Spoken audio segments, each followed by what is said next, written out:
let's go. Audio Jungle. Yeah. I really got the feeling today Audio Jungle. that everything is going my way. Now this is what I'm talking about. Audio Jungle. Every time I see your smile, it makes me shout. Let's go! Audio Jungle. Let's go! Ooh. Nothing's gonna stop us today. Audio Jungle. Get on the bus or get out the way. We're cruising with the radio on. Audio Jungle. So turn it up to 10. Here comes our favorite song. Let's go! Audio Jungle. Let's go! Let's go! Audio Jungle. Let's go! Hello, welcome to another episode of IoT Tuesday. Hold on, wait a second. I have this, I need to use it. So let me do this again. Drum roll, please. What's the?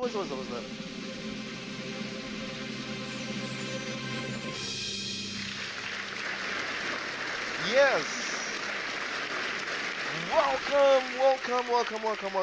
Welcome to another episode of IoT Tuesday, your one and only interesting, exciting, educative, and innovative IoT show on the African continent right now. Yes, I said it. Take it from me.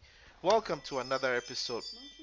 Well, we have been for the past couple of weeks building up on our home environmental monitoring system. We've seen how to connect a couple of sensors over the past few weeks. In today's episode, I'm going to show you how to connect the moisture sensor. If you remember, I said that we're going to repurpose that to do a leak detector or water detector, water leak detector. So I'm going to show you how to connect that. When we come back, we will see how easy it is to connect the moisture sensor.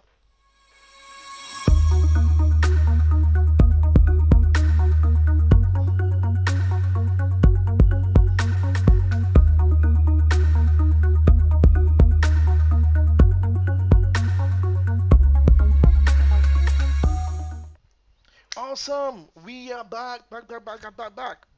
But before we get into it, as always, you know that I always start by telling you what's happening in the world of IoT on the Microsoft ecosystem and around the world, and then some follow-ups on stuff that happened over the weekend. So first of all, I'm pleased to announce or let you know that Microsoft and the IoT team have actually made it quite very easy for you now to connect your Expressive or ESP2866 and ESP32 board to Azure smoothly, simply, and very effectively. I'll be doing a blog post on that because we're already doing a series on the home automation, sorry, on the home environment monitoring. I can bring that in, but I'll try to write a blog post on that or point you to the blog post that was released by Microsoft to making that very, very easy. That means you can easily connect your ESP2866 or 32 bots directly to IoT Hub, to IoT Central, and then hey, you can do sweet and amazing things. So that's the biggest news I have for you in terms of IoT. And as always, I'm just kind of like teasing you and stirring you up for the biggest IoT and hacker store coming to Africa. The Geek Store. Yes, Geek Store. Uh, it's going to come pretty soon. Keep posted. Keep watching this space.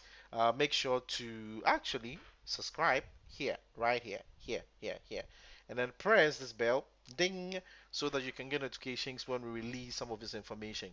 So these are the two major things out of the way. And I once again want to say a big thank you to the Accra Power Platform user group, the Accra.net user group, the Microsoft student partner leadership led by Dawood, the Ghana Computer Science Association led by Shadrach, and all the community, folks. Also, thanks to Coco King, thanks to Stan Chartered, thanks to Accede, Afrilogic Solutions, thanks to the Global Power Platform Bootcamp, thanks to all of you who made just ended Global Power Platform Bootcamp, X and a huge mad fun here in Ghana. Really grateful for that. Make a date with the upcoming West African tour. It's going to be amazing. It's going to be crazy. All right, so let's get into it. Well, so last week on the IoT show, we were trying to connect the display. Let me actually take you to the bench right now. So we were trying to connect uh, these displays, the LCD and the 40 gig display, to the Arduino, and we're having some challenges. We pretty much wrote the code and everything was looking okay, but we couldn't see the stuff properly. So after a few how do you call it? After just a few checks, I realized that you were not seeing it clearly because of the light I was using. So my lights were so bright that it actually the diffusion was not helping, so you couldn't actually read that. I just hope I could do this a bit different, but let's see if I can just cover that up. But yeah, but that's working. And then also I discovered something with the 40 gig display. The official documentation from Seed Studio mentioned that you put it on, I think they mentioned that would be a D2, but that is wrong. It actually has to go to D6. So let's do this. Let me show you this. Go to our let's go to our workspace. Let me open the Arduino IDE, not the app, the IDE itself. And as always, when we connect it, we need to make sure that we are we're checking the port. We have the correct port. We're also making sure that we are connected to the right board. All right. So let's see. This is the last one that was display num. I believe so. Let's see. Let's see. So yeah. So 6 and 7. Yeah. So we can use this. Now, so this is, if you look closely, even though the documentation mentioned that I should put it on D2, this is what I noticed. If you look closely into the code base right here, you know, it was put on 6 and 7, right? Pin 6 and 7, which on the shield, let's go back to the shield so I can show you this. If you can see closely, all right, digital pin 6 and 7. Let's see if I can let's oh yeah, actually this is covering it, so let me move it this way. So if you look closely, digital pins 6 and 7 are actually connected to D6, not D2. D6, not D2. So if you're following along if you're following along with the documentation from Seed Studio, that's the little adjustments that you have to do to it. So again, let's go ahead and check our tools. Let's check our board. It's connected to COM port 10. Let's check what board we are using. Arduino Uno, that's correct. So I'm going to go ahead and deploy this. And once this is deployed, we should technically see the number showing. There you go. So you can see that it's displaying now. Take a look at this. So it is working. It's working, counting down. So that's how to connect it. So that's the gotcha, or that's the something you need to be mindful of. So I realized this. So after the show, I was like, no, I needed to fix this before I go to bed. So I spent some time tweaking and playing around it, and then I figured that that was a problem with the documentation provided by C Studio.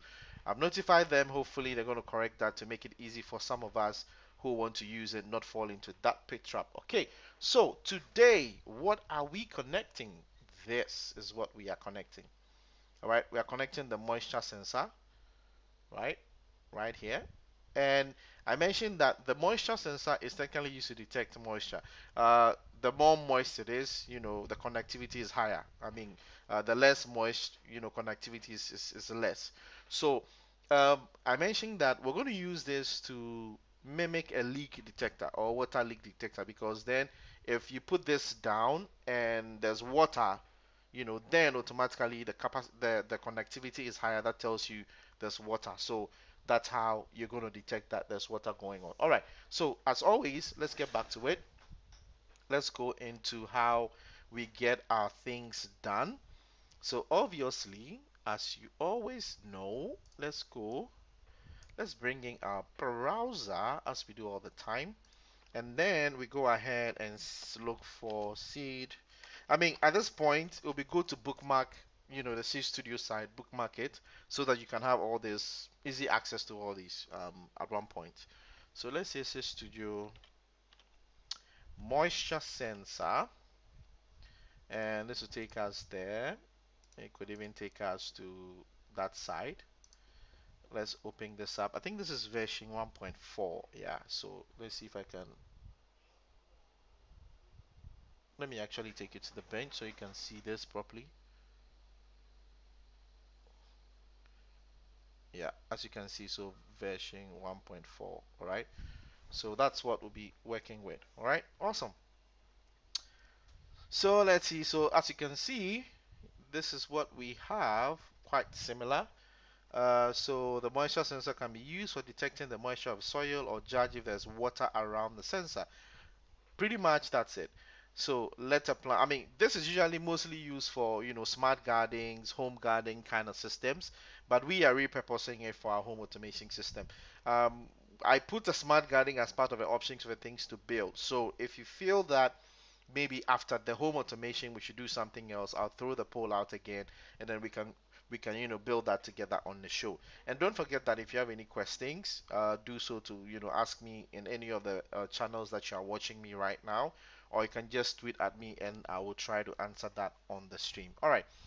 So again, as we know it's easy to use. We know the module. Let's look at the voltage. 3.3 volts.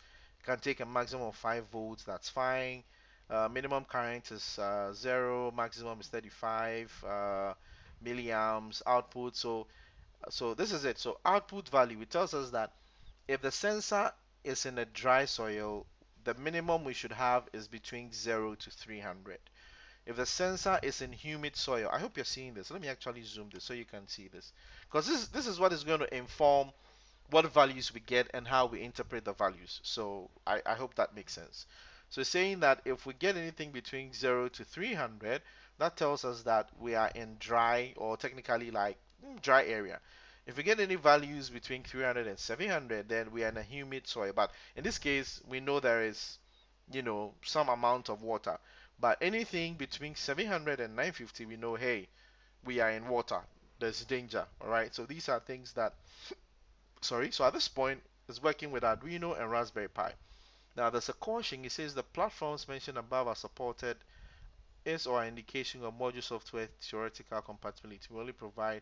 Okay, this is just telling you they only provide libraries for what they've um, have said. So, some of the application ideas: botanical gardening, moisture sensoring, consistency measurement, and all that. Well, let's go ahead and play with it. So, what do we need are three things. Let's go back to the bench to show that we have our sensor right here. We have our Arduino shield. We have our the Arduino itself. So, for the purpose of this, I'm going to take out our screen, and I'm also going to take out this. Thank you very much. You've connected. We don't need you today. Today is the 10th of our moisture sensor. So we need this. We're good to go. All right, awesome. Now, so it says that step 2, connect the groove sensor to A0, analog point 0. So let's go ahead and do the connection. We put this right here. This is connected. And as you can see, I have close here a glass of water, which we'll be using to test the moisture of the presence of water here. So let's look here. A0, A0, A0, A0, A0. Yeah, A0 is right here. So let's, there you go. Oops, I lifted this thing up. Hope I didn't mess it up. Anyways, okay, so now it's connected to A0. Just going to do this right here. Just going to keep it here for now. Okay, connected to A0, and we are good. Okay, now it's plugged in, device is done, connected to, we have that sorted out. If you don't have a groove based shield, we can directly connect the groove, yes. So it says we should copy a very simple code. Let's go to Arduino sketch. I'm going to go to file and then a new sketch. So now let's go here.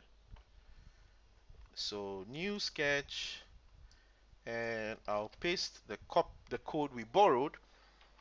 So simple. Let's go ahead and save this in.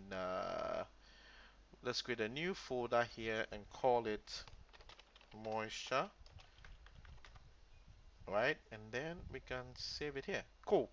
So obviously setting the pin. So the sensor pin is on analog pin 0, all right?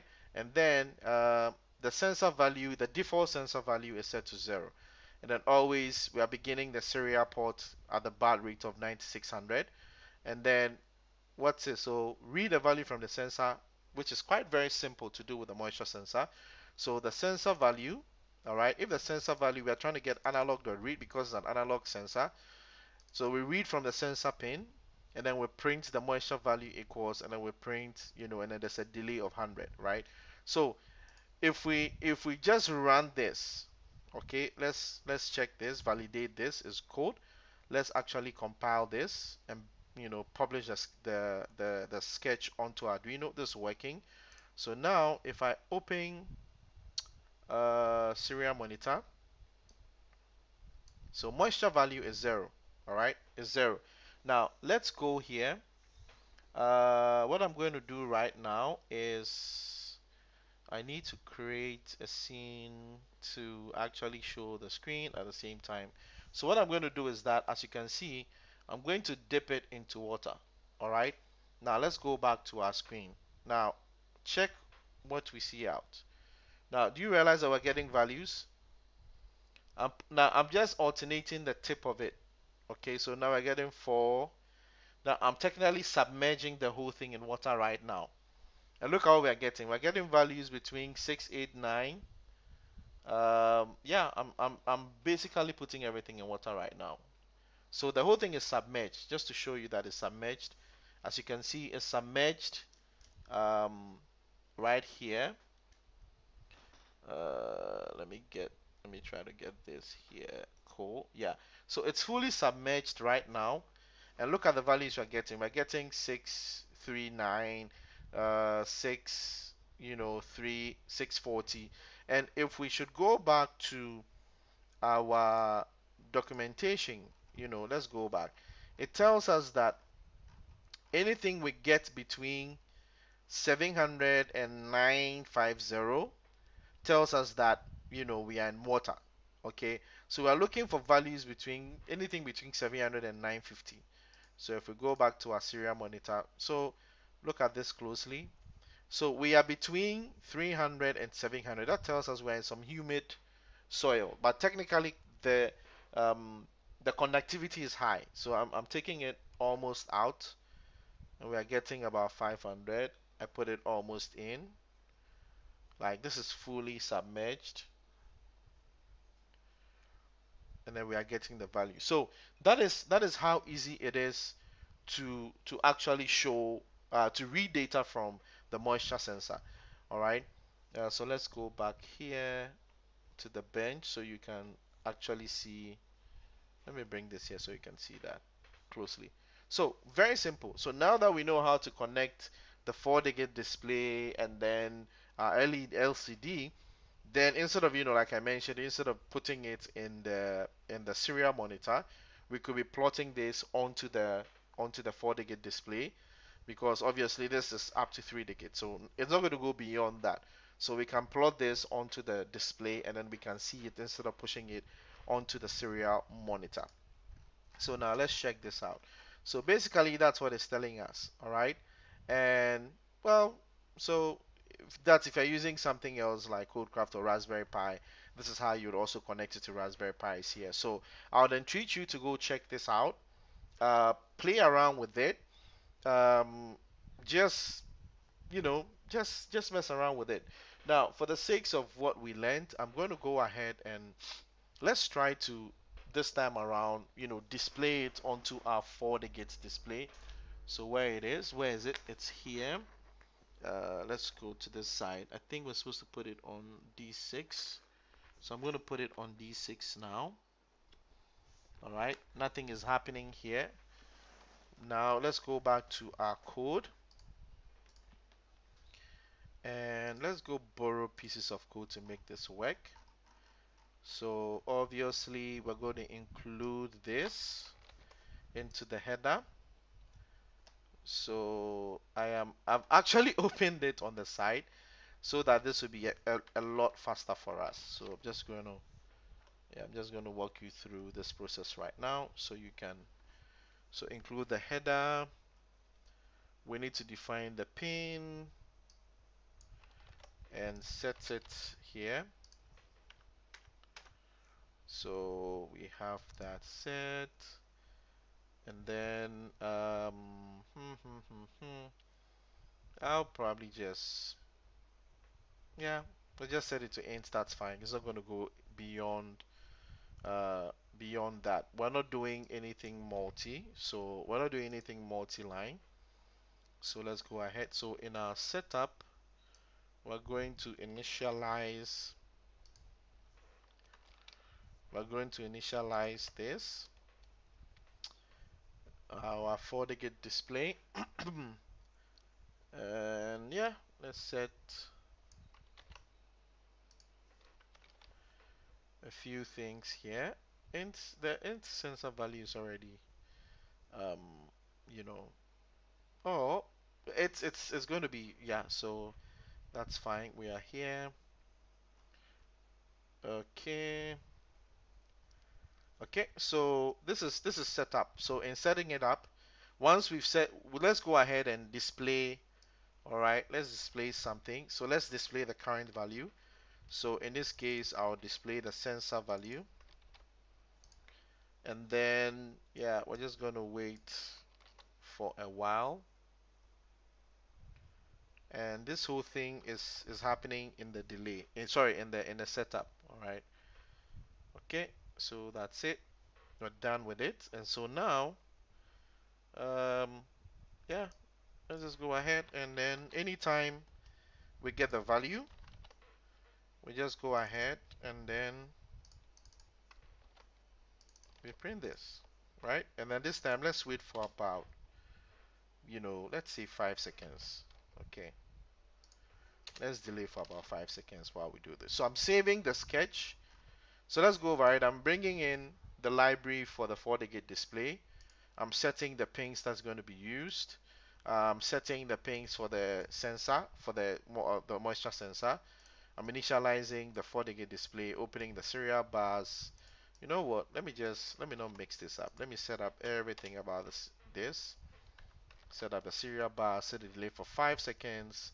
We're ready to go. And then I just read value from the sensor, print the moisture value. Now, so this is all printing into the serial bus. Sorry, the serial monitor. Once that happens, I just want to test this. Once we are done, I'm going to take away everything from the serial monitor, and it's just only going to display on our 4-digit. So now let's validate if we have any errors. Hopefully we don't have any. That's awesome. Now I'm going to deploy this, and then once the deployment is successful, I'm going to go ahead, and then I'm going to open the serial. Sorry. Okay, yeah, it looks like the serial monitor is already open, so we're cool. So moisture value. Now look at this. Let's go here. Check this out. Can you see this? So currently 663, and it's the same thing showing um in the in the serial monitor. So now, so 660. Just to show you this, I'm going to quickly go here so you can see the values coming. I think I need to get another screen up there. I'm going to do that. I'm going to put another screen for so you can see the two in. I'm going to work on that. So if you look at it closely, 663, 666, 664, 663. If you go back here, look at that 66 what 3. Let me bring it a bit closer so you can see that. All right.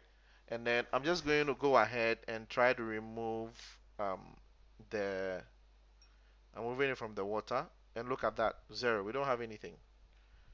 The value is 0. All right. So if I put it back in,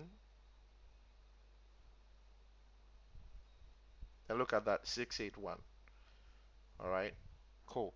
So that is how to simply connect your moisture sensor to detect moisture or water, and then use a 4-digit display to show that on your display. And that's a wrap. That was a very quick one, a very successful and very quick one. Let me know what you think. Let me know if there's any questions you want me to answer. If there's something that you're working on. If you want me to come and talk to you about IoT in your school, in your community. Hey, hit me up. I'm always available to talk to you and to share the love and spread the word. So until I come your way, hold on. This is cool. We didn't clap up. We didn't give it some some fans. Let's do that. At least we have that. This was good.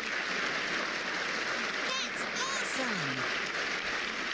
That's awesome! Now I feel that yes, That's that's awesome. awesome! Yes, that was just by the way. Anyway, thanks for joining us today. Don't forget to subscribe here and then hit ding so that you can get updates. Until I come your way next week with another episode of IoT Tuesday, stay blessed, stay safe, learn something, have fun, experiment, and share when you're done. Until then, this has been yours truly, Samuel Atranyi.